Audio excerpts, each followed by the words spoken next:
नमस्कार, मैं हूं सुनील बॉबी और आप इस समय देख रहे हैं अपना खास कार्यक्रम बिहार समाचार, जहां बातें करते हैं बिहार की, खबरें होती है बिहार की। बिहार की खबरों के साथ साथ देश दुनिया में क्या कुछ हो रहा है, तमाम खबरों से आपको कराते हैं अपडेट।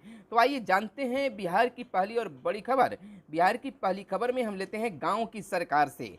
गांव की सरकार के विकास को लेकर, गांव के विकास को लेकर बिहार के मुख्यमंत्री नीतीश कुमार ने आज सोलर लाइट योजना का, यानी कि ग्रामीण सोलर स्ट्रीट लाइट योजना का शुभारंभ किया। इस अवसर पर बिहार के डिप्टी सीएम तेजस्वी यादव के साथ साथ पंचायती राज मंत्री मुरारी प्रसाद गौतम भी उपस्थित रहे। आपको बताते चले कि इसके अंतर्गत राज्य की सभी पंचायतों में सार्वजनिक स्थलों और हर वार्ड में 10 सोलर स्ट्रीट लाइट लगाई जाएगी। ग्रामीण क्षेत्रों के 1,09,647 वार्डों में 11,77,000 से अधिक सोलर स्ट्रीट लाइट लगाने का अधिपाष्ट किया गया। आपको बताते चले कि सरकार के लक्ष्य क्या है, इस पर भी बिहार के मुख्यमंत्री नीतीश कुमार ने प्रकाश डाला। जब युवाओं और छात्रों को अच्छी शिक्षा और स्वास्थ्य मिलेगी, प्रदेश में अच्छे स्कूल और सड़कें होंगी, तो उन्हें नौकरियां मिलेंगी, तो सबके जीवन में प्रकाश ही प्रकाश होगा, खुशहाली होगी। मुख्यमंत्री ने युवाओं को भी संबोधित किया। तो अब आज से ही बिहार में सोलर स्ट्रीट लाइट लगाए जाने का शुभारंभ कर दिया गया है। दूसरी खबर हम बताते चले, बदलाव को लेकर पंचायती राज विभाग से निकल कर आ रही है कि नए पंचायत सचिवों में स्नातक से कम कोई नहीं। पहले नॉन मैट्रिक भी प्रोन्नति से बनते थे पंचायत सचिव, लेकिन अब ऐसा नहीं होगा। गांव की तस्वीर बदलेंगे उच्च शिक्षा प्राप्त पंचायत सचिव। आपको बता दें कि बिहार की ग्राम पंचायतों को वर्षों बाद नए पंचायत सचिव मिले हैं। भले ही इस पद के लिए इंटरमीडिएट पास योग्यता रखी थी, पर नियुक्ति सचिवों में कोई भी स्नातक से कम डिग्रीधारी नहीं है। इनमें कई स्नातकोत्तर तो कुछ इंजीनियर भी हैं। पंचायती राज विभाग इन नए सचिवों की योग्यता और उनके स्मार्टनेस को देखकर उत्साहित हैं। विभाग को उम्मीद है कि गांवों की तस्वीर बदलने में ये सभी अधिक सहायक सिद्ध होंगे। यह बता दें कि विभाग के पदाधिकारी बताते हैं कि पूर्व में नॉन मैट्रिक भी पंचायत सचिव बनते थे, जो दलपति से प्रोन्नत होकर इस पद पर योगदान देते थे, पर इस विशेष नियम को वर्ष 2004 में ही स्थगित कर दिया गया है। तब मैट्रिक इसकी न्यूनतम योग्यता रखी गई है।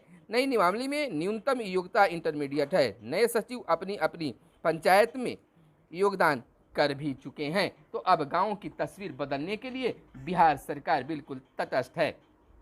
इधर बिहार में भाजपा ने मांग किया है कि यूरिया की कालाबाजारी की जांच हो।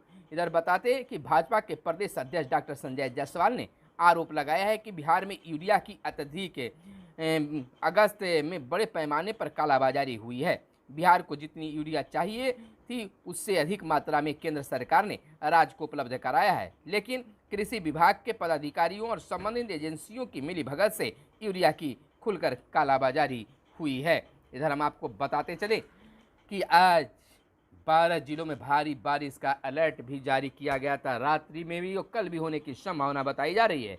राजधानी समेत प्रदेश के कई जिलों में मानसून झमाझम बारिश से मौसम पहले से ही बेहतर है। बादलों को छाए और बारिश के प्रभाव से पटना समेत प्रदेश के अन्य जिलों में तापमान में भी गिरावट दर्ज की गई है, यानी बारिश का अलर्ट भी जारी किया गया है। बैठक की गई है। विधान पार्षदों के आवास परिषद की समस्या दूर होगी। विधान परिषद के सभापति देवेश चंद्र ठाकुर ने अधिकारियों को एमएलसी आवास परिषद की समस्याओं को तत्काल दूर करने का निर्देश बीते दिन दिया है। अधिकारियों के साथ उच्च स्तरीय बैठक भी की और खास निर्देश भी जारी किया गया है।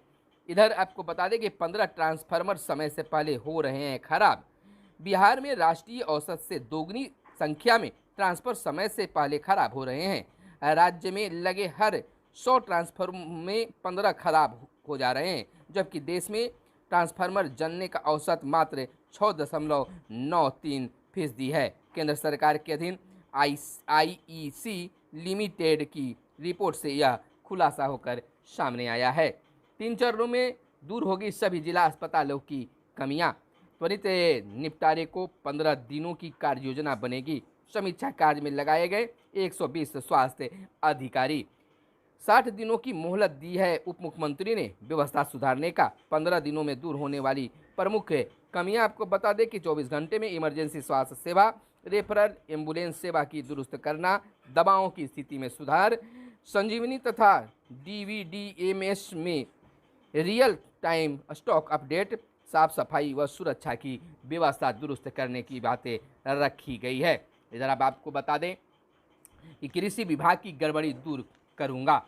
कृषि मंत्री सुधाकर सिंह ने कहा है कि वे कृषि विभाग की गड़बड़ियों को तो दूर करेंगे ही और खूंटा ठोक कर विभाग भी चलाएंगे। वे तो राजद सुप्रीमो लालू प्रसाद की इच्छा से ही आज मंत्री हैं। अगर उनकी इच्छा नहीं होगी तो वे मंत्री नहीं रहेंगे। वह अपनी पार्टी में समर्पित सिपाही हैं और उनके राजनीतिक भविष्य को लेकर सिर्फ और सिर्फ लालू प्रसाद ही कोई फैसला कर सकते हैं। यह पूरा मामला लालू प्रसाद और तेजस्वी यादव के संज्ञान में है और वे इस मामले को देख रहे हैं।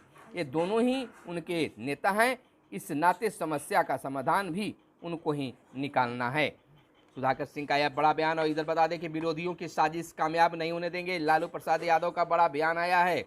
आपको बता दें कि राजद सुप्रीमो लालू प्रसाद ने पार्टी कार्यकर्ताओं से आम लोगों की सेवा करने और पार्टी संगठन को ताकत देने के लिए काम करने को कहा है। वे बीते दिन पार्टी के प्रदेश दफ्तर में कार्यकर्ताओं से रूबरू हुए, कहा कि प्रदेश में महागठबंधन की सरकार है और वह बेहतर ढंग से चल रही है, इसमें सहयोगी की भूमिका निभानी है। उन्होंने कार्यकर्ताओं को संयमित रहने और उकसाने वाली कार्रवाई से दूर रहने की भी नसीहत दी है।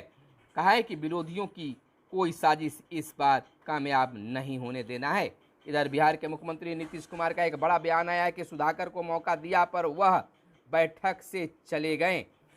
हम सब जानना चाह रहे थे कि उन्हें बहुत समझाया गया। मुख्यमंत्री पटना में पत्रकारों से कर रहे थे बात।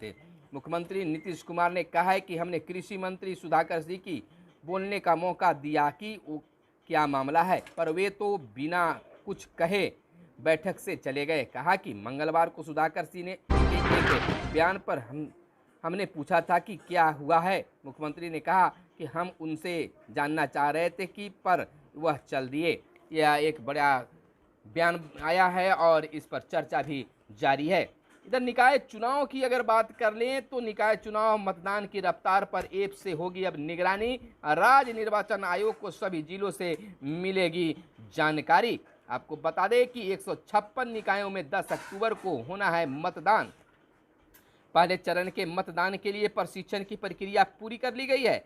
राज्य में पहले चरण के निकाय चुनाव को लेकर नामांकन शुरू हुई है और सभी तैयारियों पर पदाधिकारी नजर जमाए हुए हैं। निर्वाचन आयोग की नजर है, चुस्त दुरुस्त चुनाव कराने का संकल्प है। और इधर आपको बता दें कि पूर्व मंत्री कार्तिक सिंह से जुड़े मामले की नहीं हुई है सुनवाई। जज के अवकाश से आने के बाद होगी सुनवाई। इधर बिहार में भाजपा की दाल नहीं गलने वाली है। बिहार प्रदेश कांग्रेस मीडिया कमेटी के चेयरमैन राजेश राठौर ने कहा है कि बिहार में भाजपा की सांप्रदायिक दाल नहीं गलने वाली है। इधर राज्य स्तर पर विज्ञान संगोष्ठी 30 को होगा और इंजीनियरिंग सेवा परीक्षा की अधिसूचना जारी कर दिया गया है। छात्र छात्राओं ने जदयू की सदस्यता ग्रहण की और तत्कालीन एसडीओ के खिलाफ मामला समाप्त। इधर पीजी में दाखिले को अब 24 तक आवेदन लिए जाएंगे। और कुछ और खबरें जो आपको जानना जरूरी है। नीतीश कुमार का, बिहार के मुख्यमंत्री नीतीश कुमार का बड़ा बयान आया। कहा है किसी ने जानबूझकर दिया घटना को अंजाम। बेगूसराय गोलीकांड पर नीतीश कुमार का बयान आया है। पुलिस को हर पहलू की जांच करने व आगे भी सतर्क रहने का आदेश दिया गया है। सीएम ने इशारों में किसी को साजिश के संकेत दिए। कहा जहां पर घटना हुई वहां एक और मुस्लिम तो दूसरी तरफ पिछड़ा वर्ग के लोग रहते हैं। मुख्यमंत्री नीतीश कुमार ने कहा है कि मंगलवार को बेगूसराय में हुए गोलीकांड की घटना को किसी ने जानबूझकर अंजाम दिया है। उन्होंने कहा है कि पुलिस को हर पहलू पर जांच और एक एक चीज पर नजर रखने के साथ ही आगे भी पूरी सतर्कता बरतने का निर्देश दिया गया है। इशारों में उन्होंने इस घटना के पीछे किसी की साजिश के संकेत दिए। यह भी कहा कि जहां पर घटना हुई है वहां एक तरफ मुस्लिम तो दूसरी तरफ पिछड़ा वर्ग के लोग रहते हैं। खैर, कारण जो भी हुआ यह घटना निंदनीय है। इधर हड़कंप उड़ान से पहले एयर इंडिया के विमान में उठा धुआं। गोवा के पूर्व सीएम सहित 8 कांग्रेस विधायक भाजपा में शामिल। जांच के बाद 7 गश्ती प्रभारी निलंबित किए गए हैं। यह बिहार से बेगूसराय की घटना के बाद यह बयान सामने आया है, यह निर्देश सामने आया है। और चलते चलते कुछ और खबरों पर हम दृष्टांत करना चाहेंगे, आपको बताना चाहेंगे कि बिहार में लगातार जो है घटना घट रही है, राजनीतिक सरगर्मी भी बिल्कुल तेज है। यानी कि बिहार में राजनीतिक गर्माहट जो है इन दिनों बना हुआ है। भाजपा एक और जहां बयान दे रही है, वहीं सत्ताधारी भी इस बयान में पीछे नहीं है। इधर आपको बता दें, सुनवाई नेताओं के बिगड़े बोल पर निर्वाचन आयोग बेबस है। इधर नदियों में खनन योग्य बालू की मात्रा का आकलन होगा। जल संसाधन विभाग ने सौंपी है रिपोर्ट और चौसा बक्सर सड़क को केंद्र सरकार ने दी मंजूरी। तो खबरों में आज बस इतना ही, फिर मिलते हैं अगले वीडियो में, तब तक के लिए दी इजाजत, धन्यवाद।